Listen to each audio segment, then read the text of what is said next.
Good morning, Ram Nation. Welcome into the Toyota Lounge, driven by your Front Range Toyota stores. Toyota, the official vehicle of DNVR. Woo, woo. I'm Justin Michael, a.k.a. J-Mike. I've got Andre Simone here. We're doing it, We've got baby. the Euros this afternoon, so my. I'm surprised Dre's even at work today, to be honest. But I know. This draft pod at 2 is going to be halfway through this Italy-Spain game, and I'm panicking. I've got to figure something out.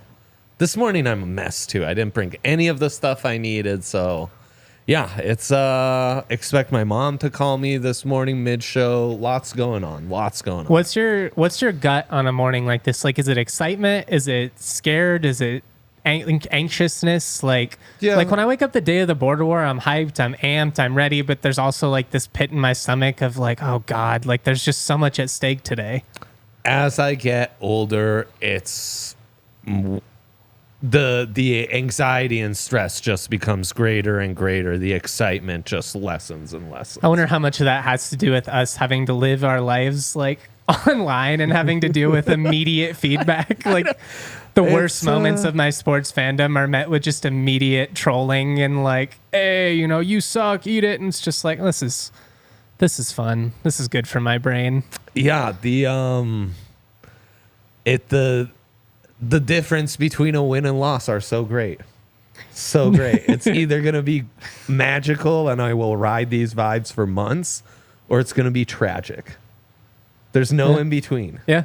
There just is no in between. Kind of how, like the showdown's going to be for both sides with CSU and CU. Like it's either this epic moment and you get all this gratification and bragging rights over your rival, or it's 3 months of trying to hope that doesn't come up in conversation. We've got a fun episode today, a little bit random of a start there, but it's the summer, man. We're having a little bit of fun. We're going to give the latest recruiting update. When we did this show live last week, CSU had just picked up their first commit, Caden Branston, defensive lineman out of Arizona. I caught up with him over the weekend. It was a great interview. You can go check that out in your podcast feed if you missed it, Spotify, Apple, wherever you consume your content. It's on there. Big shout out to him. He was a really gracious kid, really down to earth, and coming in with a chip on his shoulder, which is always intriguing to me. The 2025 class now up to 5 commits, Dre. And honestly, by the time I do this show next week, it'll probably be closer to 10. June's the busiest month of the year for recruiting. We'll get some takeaways that we can dive into here in a sec. But what I just kind of wanted to start with was the most recent commit last night, Jackson Murray. Yeah. 6'1", 265-pound interior defensive lineman out of Horizon High School. Really nice program out in Phoenix, Arizona. Actually, I put Scottsdale, but it's Phoenix. 93 total tackles in 25 career games, 68 of which are solo. You love that production. Yeah. 10 tackles for loss and 8 sacks. And what was really encouraging to me about Jackson Murray is when you watch him on Huddle, and obviously you have to take all Huddle film with a grain of salt because it's just their best moments. The eye test matched up with what you were seeing in terms of like, you see these numbers, 68 total tackles over 28 or over 25 games, 93 total, bunch of TFLs, bunch of sacks. I'm like, man, this guy must just live in the backfield, and come to behold, that's exactly what he does. I mean, not the biggest dude in the world, but extremely explosive off the snap, really active hands. He's just shucking dudes and making plays in the backfield. Look, it's not like the most cute or like sexy process. He's not out there beating you with flash, but for a 6'1", 265 guy to just be throwing dudes around like that and making plays, it's encouraging. And he picks CSU over Air Force and Army. He feels so much like one of these athletic, unique Air Force defensive linemen from the last decade that maybe he comes in a little bit undersized, 6'1", 265. It's not like he's small, but he's not 6'3", he doesn't have quite the same length. But this dude's strong as an ox, really explosive, great tackler in the open field. Like, he feels like a guy that would have ended up in the Springs given CSU trouble. Right. No, you're right. I mean, one of those guys at Army or Air Force who kind of stand out in the trenches.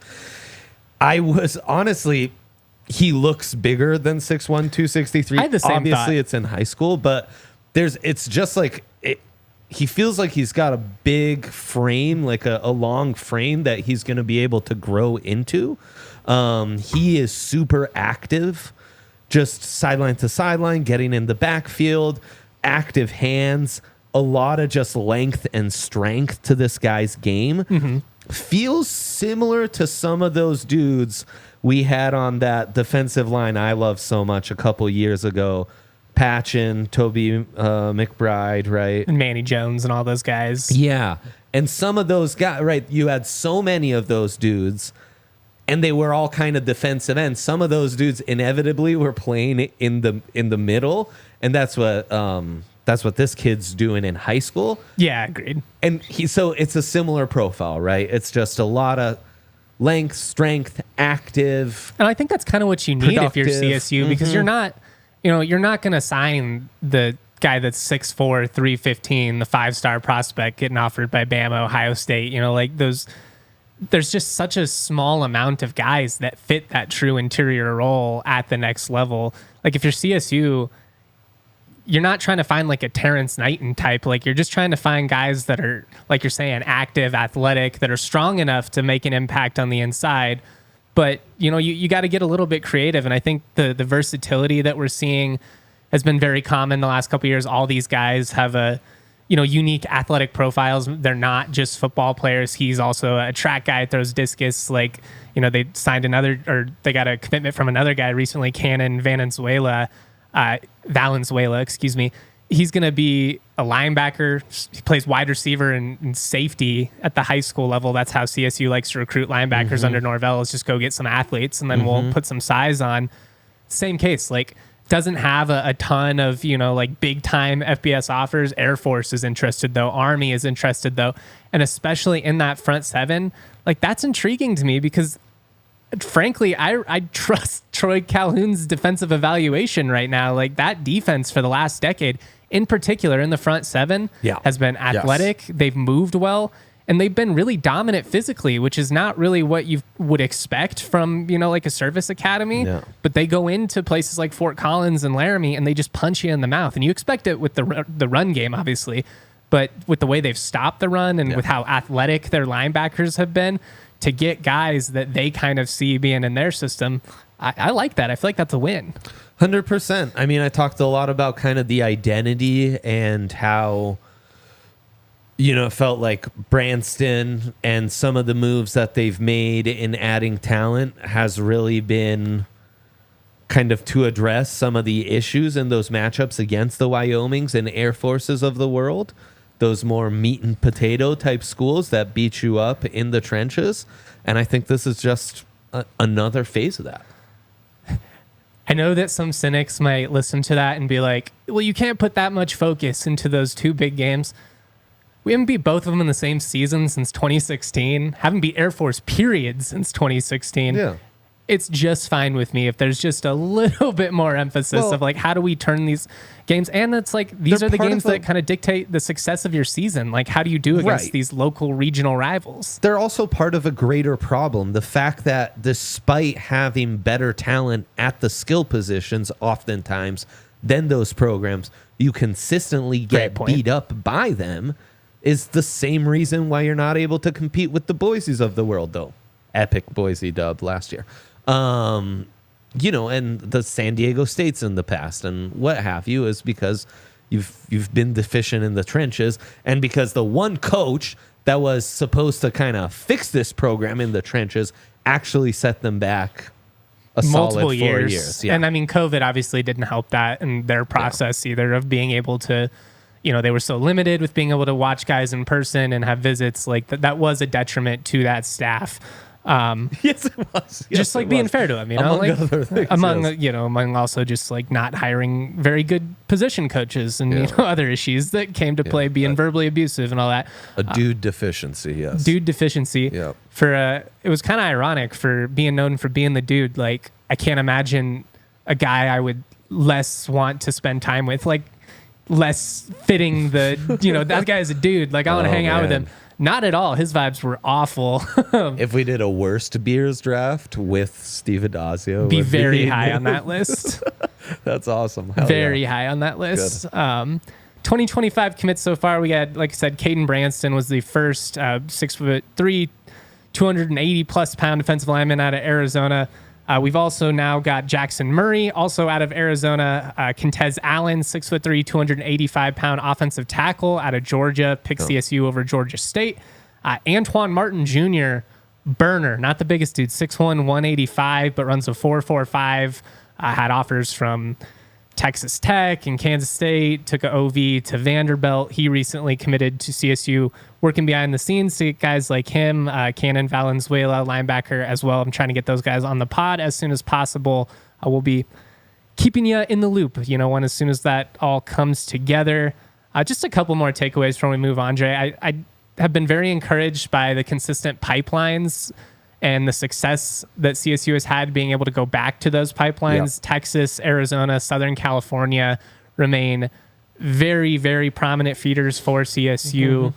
That makes sense. Like that's an identity that makes a lot of sense for a program in the Mountain West. 100%. And it's why you love Norvell and his fit in this program, right? Coming from Nevada, coming from Oklahoma, having tons of experience in states like Arizona, like Texas, and being able to really set up those routes. Texas especially is just going to be a key state for most programs in the Southwest and West. That's just the reality. Shit, most programs in the Southeast. I mean, just most college football programs. If you don't recruit Texas, well, you're going to be in trouble. Right. Yeah. It's not that, in previous years they didn't go to those states, obviously. I just felt like at times, due to the previous two staffs, old jobs and their connections in the Southeast, in the Northeast, with Adazio's case, I felt like they spent just significantly more time in areas that really weren't conducive to like building CSU up. And yes, some of those kids might have panned out, but like the benefit of being in, South Los Angeles and Southern California consistently, being out there in Texas consistently is, yes, you're establishing relationships for this current player, but also the next guy down the line and, these coaches. And it's just something that you want to be consistent with. This staff, both in terms of the areas that they pull talent from and the type of prospects that they recruit, they stick within their principles. And it feels so much like, we do the draft pod of like these GMs all the time, like a Baltimore, where it's like they just do what they do and they're going to stick to their system. Right. And, lo and behold, they end up having a lot more success than they do failures. Yeah, 1,000%. Also, and it's funny, this has kind of come up, but I think that's a great point on, going away from those Southeast roots, which it really was like some continuity there with guys who had consistent experience recruiting kind of in SEC territory. It's also showing that this is Norvell and his staff's third offseason, right? And this is why changing coaches, firing coaches, not being able to have that continuity. Because you're constantly starting over and you're trying to plug holes for literally fielding a team rather than like building for the future and establishing depth. Exactly. And right. having, like a two deep you feel comfortable with. Yeah, I'm with you. I mean, you want to keeping the same coaches from year to year. Like that was one of the biggest struggles for Bobo. He had some guys that were considered rising stars, up and comers in the recruiting world. They were here for a year and then off to UCLA, here for a year and then off to Florida. Exactly. He's been able to hang on to Chad Savage.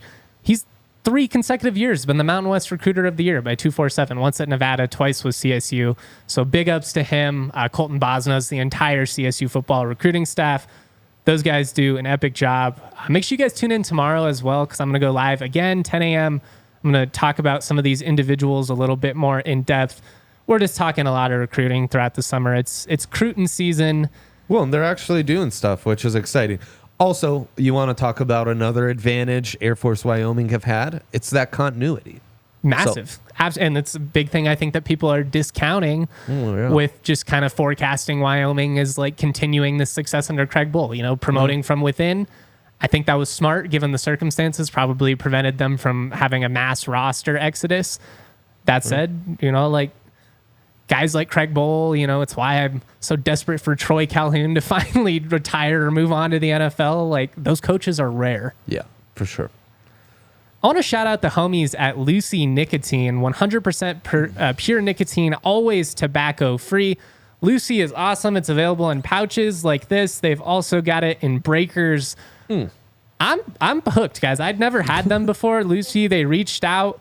They offered a couple of different options. I went with the pouches because that's what I'm accustomed to. If you're used to a different product that currently has a shortage of its product due to a fire or whatever, I highly recommend you give it a switch, give it a shot. Lucy, the flavor, I like that it's not overwhelming right off the bat. You can have it and keep it in your lip for a little bit, and it's just a nice, smooth nicotine buzz. It's not like overwhelming. You're not, going to get nauseous or something. Sometimes it can be a little bit too much. My favorite right now, probably apple ice or mango, but you can't go wrong with like a peppermint. Just keep it nice and classic. Let's level up your nicotine routine with Lucy. Go to lucy.co/DNVR to get 20% off your first order. You're going to get free shipping. There's a 30-day refund policy if you change your mind. That's lucy.co/DNVR. Again, you can get 20% off and always have free shipping. Here comes the fine print. Lucy products are only for adults legal of age, and every order is age verified. This product contains nicotine. Nicotine is an addictive chemical. Order is age verify. Shout out to Lucy. Much, much love. Helping me out in a major way of late. Dre, who's the official vehicle of DNVR? You know it. Toyota, baby. Toyota. Colorado through and through. As Colorado as it gets. The kind of car you want to just go west on 285 on, get lost in the mountains with. Nice little 4Runner. I could take a 4Runner up into like Salida, maybe go to the Western Slope, something like that. Going to Utah, go see Teton. I mean, go to Wyoming. Like there's a lot of options. Yeah. When you're driving Toyota, it's great because you're going to be safe in those areas where it's a little bit more rural, a little bit more mountainous, but you don't have to sacrifice those smooth city rides either. You're good, driving around Cap Hill as well. That's right. That stretch where the GPS going up to Laramie always takes you off-roading. Like, you want to be in a Toyota for that time of year. Yeah, it's going to be sturdy too. That Wyoming wind gets whipping around all of a sudden. Terrible. You're driving a little Barbie car like I've had in the past up there. It's really terrible. You can get in some pretty tricky situations. Oh, and golf tournament tomorrow at DNVR. There's a hole-in-one. You can win a Toyota if you make a hole-in-one. Just incredible. What an incredible partnership. They were at our Rapids watch party yesterday. There was a decked-out Rapids Toyota car. It's just been incredible. Check them out. Toyota's incredible. Check them out. Proud partner of CSU Athletics, the official vehicle of DNVR. I wanted to talk a little bit about some guys we're obviously very familiar with as CSU fans here in Ram Nation. Dallin Holker and Trey McBride, a couple of guys that were incredibly successful throughout their collegiate careers. Both of them ended up as at least finalists. Trey ended up winning the Mackey Award. Dallin, he went undrafted, but he ended up in a good spot in New Orleans. We'd talked about that before, how we felt like it was encouraging. Just given the fact that they haven't really had a lot of tight end production in recent years, that situation's actually gotten even better for him. Juwan Johnson, who's really the only established true tight end on the roster, he's battling a foot injury. Dallin's getting reps with the ones consistently. There's, you type him in on Google Saints, you start looking at the local news reports. They're talking about how he's turning heads, starting to really make a strong impression. They're using him all over the place. They're putting him at tight end, but they're also putting him in the backfield as a fullback and as an H-back. Yeah, I had a Saints insider who mentioned if Dallin can be a guy where they can occasionally throw him in that package, I think more as a pass catcher than for blocking. Sure. It would obviously greatly benefit him and help his chances of making the team.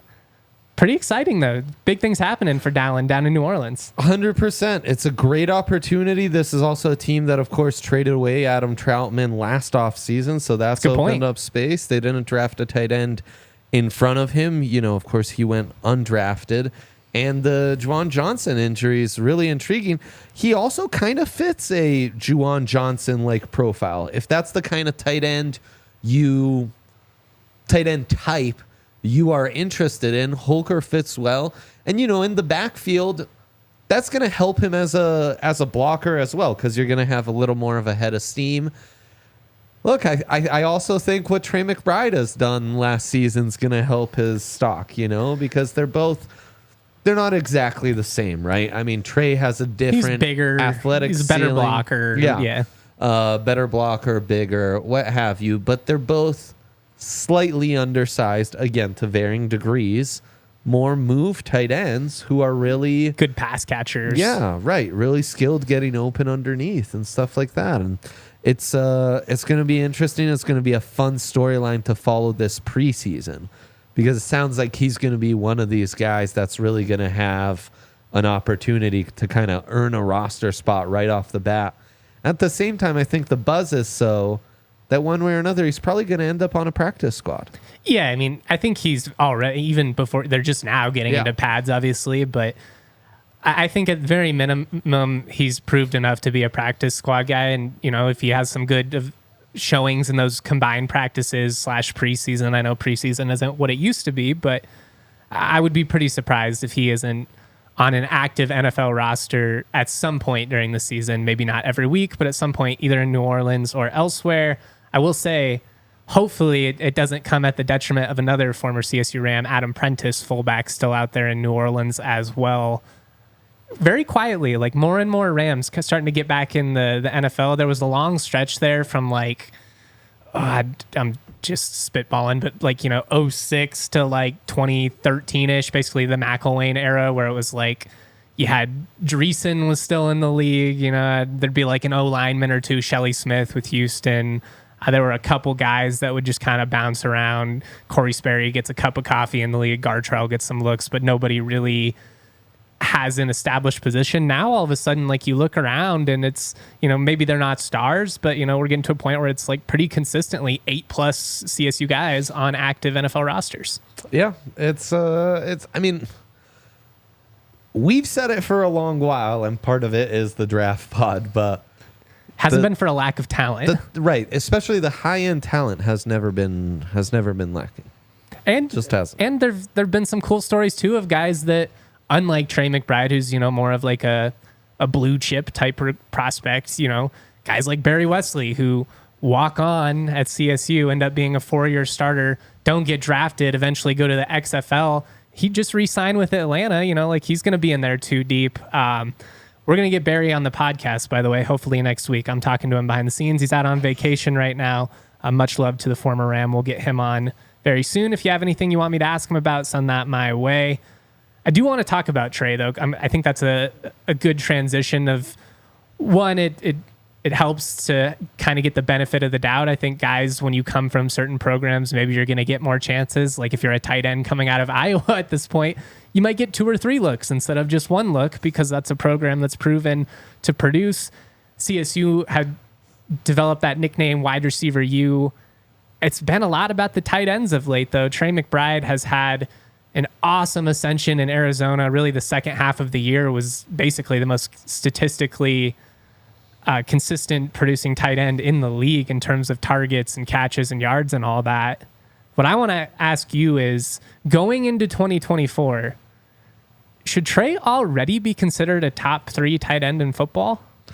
He's right there. I think, with the caveat of top 3 best young tight ends in football, no doubt. It's him, Sam Laporta, and then kind of where will Bowers, Kincaid, Kyle Pitts, and some of these other guys fit in. But Trey and Laporta are kind of in a tier of their own. They've been established. Like, Pitts just hasn't produced in the way that we thought / expected him to. Trey has the production, which helps. Laporta has the production.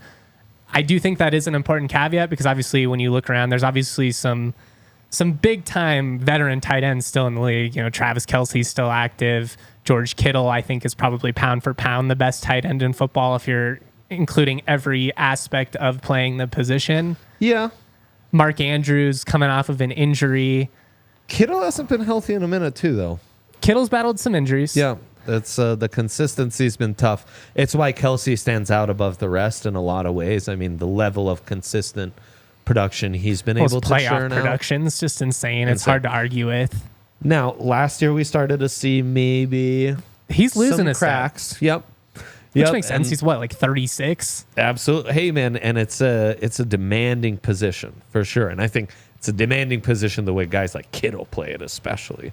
Yeah, it makes sense that these guys are dinged up. They're playing offensive line at times. And Laporta had one of the best rookie seasons we've seen in a long time from a tight end. Usually guys at the tight end position are much more prone to break out in year 2, much like Trey did. Mm-hmm. And Trey, though, you look at his numbers once Kyler came back, and how he really took off, I think some people might be even underrating. I'm projecting what a full season. That he kind of continues that, Now, exactly. We had Bo Brock of PHNX on a couple weeks back. Another great interview. If you missed it, go check it out. Yeah. He added a couple of important points, and that's that Arizona, they do want to run the football. Like, Yes. It's an offense that's going to run the ball. You bring in Marvin Harrison Jr. at wide receiver. So his target share might go down. Like, I don't know if he's going to be getting, like, there were some games he was getting close to 15 targets. I don't think he's going to get that every week. Yeah. I do think he's still probably going to get close to like 8 to 10 though. Totally. And the big thing with Trey to me is going to be less target share, because I know he's going to make the best of the targets he does get. And no matter what, he's like earned getting still a big chunk of the target shares. The big question for him to truly ascend into being a top 3 tight end in the NFL year in, year out is going to be upping the 2 touchdowns he had last season. That's the thing. The guy can't buy a touchdown. Going back to CSU, is obviously the complaint we always had. Like, how is this guy who has, almost 100 catches, who's just the most consistently producing tight end between the 20s, that's not able to find the end zone? Now, stylistically, he's really good at getting open over the middle, at getting open in the short to intermediate. He's not maybe breaking as many big ones as some of the freaky tight ends. Well, and he's not like Cole Turner at 6'7", who if you're at the 10-yard line, we're just going to throw a fade and have you go up and get it. Like, maybe against a Mountain West corner, you would have had Trey try that, but against an NFL DB, probably not going to be a recipe for success. He's also not Gronk, right? So he's not like, he's a mismatch against literally anyone you line him up with. Now, target share stuff might what you talked about in the target share decrease will hurt him there, but it could really help him in the red zone, where Marvin Harrison Jr. will get more attention. The run game, if done right, more resources will have to be diverted to that. That's where Trey needs off play action. He needs to. It needs to be like Shanahan-esque, early 2000s. Yes, sir. Everyone's focused on the run game, and that's why a guy like Jeb Putzier sneaks out and gets multiple touchdowns in a season. And put that safety in a bind to where Kyler can just read, okay, are you committing to the run game or are you committing to Trey McBride? And that's why tight ends are so valuable. In those situations, you can put one player in a massive bind, and it's a pretty easy and quick read to make. Obviously, quarterback is going to be the most important position in football. Offensive tackle, corner. Tight end might be the position we ask in safety, ask the most out of in terms of guys. It's the safety of the offense in many ways. Yep.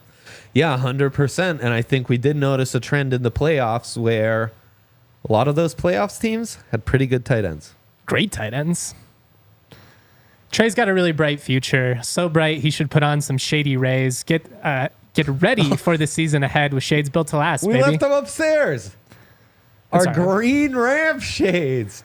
It's okay. It's because I was walking around strutting in them earlier. I was feeling myself a little bit, and that's because Shady Rays they're an independent product, but they're just as good as a world class product. You put them on, you're feeling like Hollywood. You're feeling like Kyler Murray strutting around in a fur coat like Frank Lucas in the alpaca. Prime BVP in that Woody Page classic editorial of walking up to his frat house. That's how you feel with a pair of Shady Rays. That is exactly how you feel, and it's how I'm going to feel. That's such a vibe, bro. Celebrating post-rivalry win this fall in my Shady Rays. Hell yeah. I wear them because they're comfy, because the lenses are high quality, and because I know I never have to worry. I got a big old dog who loves to break things. If he happens to get his paws on my Shady Rays, that's fine. They're going to replace them for me if he happens to break them. The things are borderline indestructible anyways. They really are. Even my wife hasn't broke hers. That's saying something. Amazing. Yeah, it really is. Visit shadyrays.com and use that code DNVR. You're going to get 35% off polarized sunglasses. Try for yourself. The shades rated 5 stars by over 300,000 people. If you're sitting in the sunshine, maybe you're in your backyard, maybe you're at Coors Field, maybe you're don't just give away our draft. Maybe you're just chilling. Yeah, it's a little bit of a tease. We're getting to that later. The best beers draft. Choose chill. choose chill, man. Choose a chill mindset. Choose to have a good night, to not worry about everything that's chaotic in your life, to sit back and just... Don't be sick to your stomach before this Euros game. Choose chill. Choose chill, baby. Yeah. And then when you do, crack open that ice cold Coors Light. Coors Light is the only beer that's cold lagered, cold filtered, and cold packaged. Woo. When those mountains turn blue, you know it's as cold as the Colorado Rockies. That's right. Make the most out of the times you choose to chill. Choose Coors Light. Get Coors Light delivered straight to your door with Instacart by going to CoorsLight.com/DNVR. Celebrate responsibly. Coors Brewing Company, Golden, Colorado. Put the rad in Colorado. Coors Light does. Dang. That's a good one. Good one, J. Mike. Before we get out of here, we've been having some fun with summertime activities. We did the best Colorado summertime activities. Got some heat for that, surprisingly. My mentions were on fire from that. I know. I didn't enjoy that at all. I know. Some folks got a little pretentious. I'm not going to lie. Okay, guys, I get the Rockies politics and all that get a little bit complicated. I'm to the point where I'm just like, you want to know what? It's a gorgeous day. I love the sport of baseball. You're past the boycott. What is it going to do? There's still 30,000 plus fans out there every night. Nothing. Half of them are Dodgers fans, but I know. It's the best outdoor sports bar in the state, and so true. I'm about it. Outdoor beers, elite. The best kind of beers are had outdoors really for the most part. You know, Stanley Cup, that type of stuff. Like if you want it on the ice. Oh, out the cup. Like, Mike, dang. I imagine that'd be pretty epic. Woo. I'm not fortunate enough because I'm not a champion, but it'd be pretty high on my list. I was wondering if you were kind of dropping that you got to do this with your last time we were around the cup. It's a good point. We did. I wish we could have drank a beer out of that cup. That's the only thing that would have made a basically perfect day like immortal. Even more perfect. It's so true. It's so true. Anyways, sorry, we're rambling all over the place. I'm sure you're wondering, what the hell are you talking about? What I'm talking about is we're going to do a little draft here of the best beers. Now, Bran, we're already partnered with the best beers. You know, Coors Light, Breck Brew. We got love for that. When I'm talking is the occasion. I'm talking about post-work beers, shower beers. Right, yeah. After Europe's been freed. I like it. I'm joking. After we told Britain to take their tea and shove it beer. That's right. That's exactly right. Yeah. USA, baby. These colors don't run. All right. Oh, yeah. Don't you forget it. Getting out of control. All right. That's good. You got the first pick. Episode. You're the guest. Okay. We'll snake draft it. Best beer. First overall pick.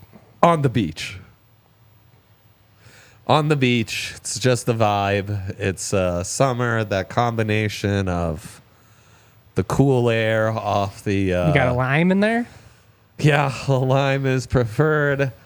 A little umbrella, a little sun umbrella is a must.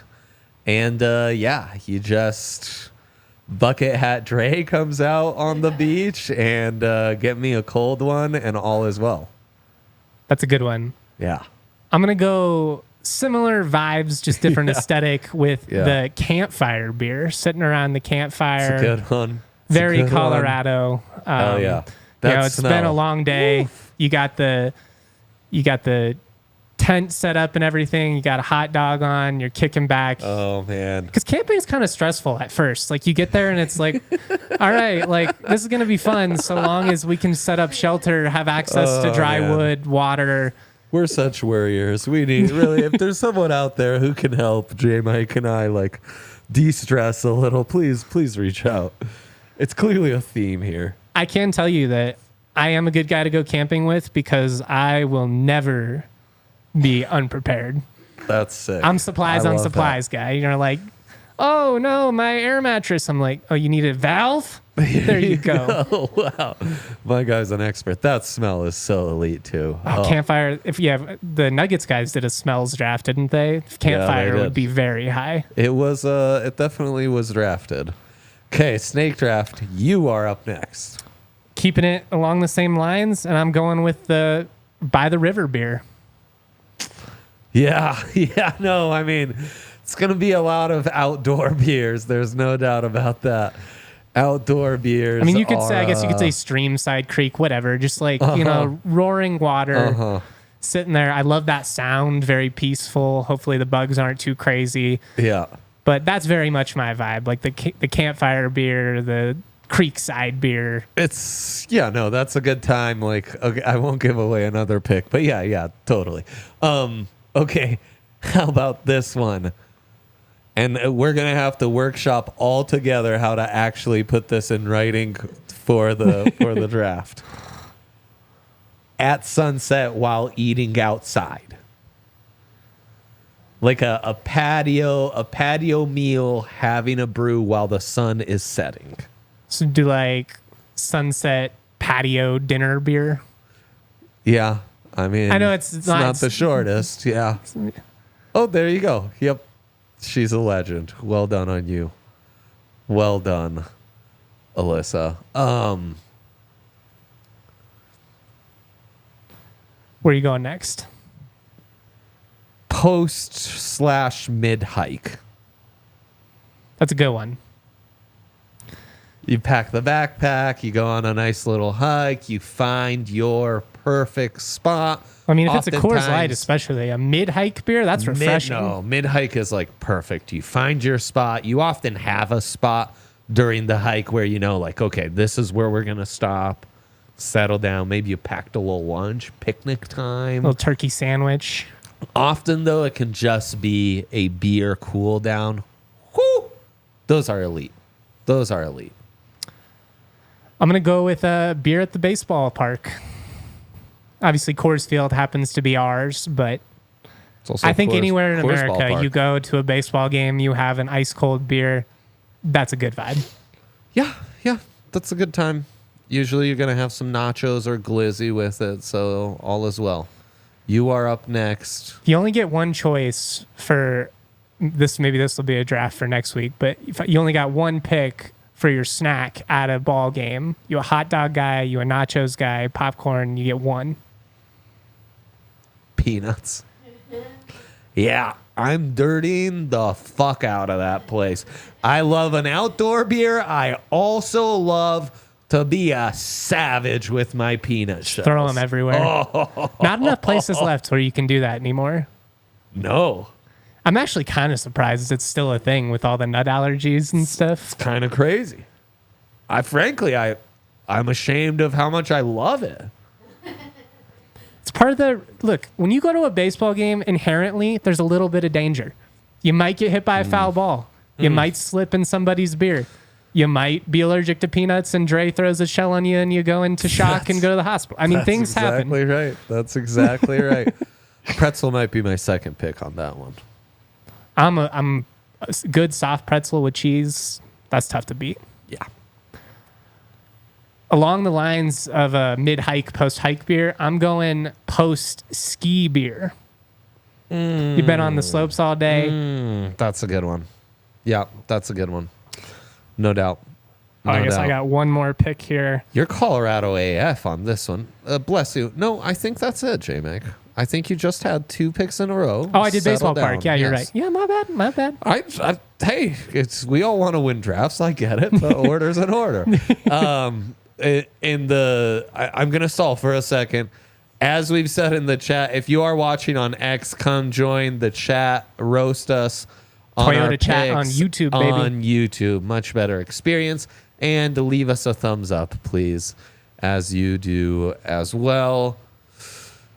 Give me airport beer. I think this has lasted long enough, and you can go airport beer. Just, again, a bit of a lawless guy, outdoor beers, throwing peanut shells, and, any time of day, being able to have a beer, because right now we're in heading to a trip mode.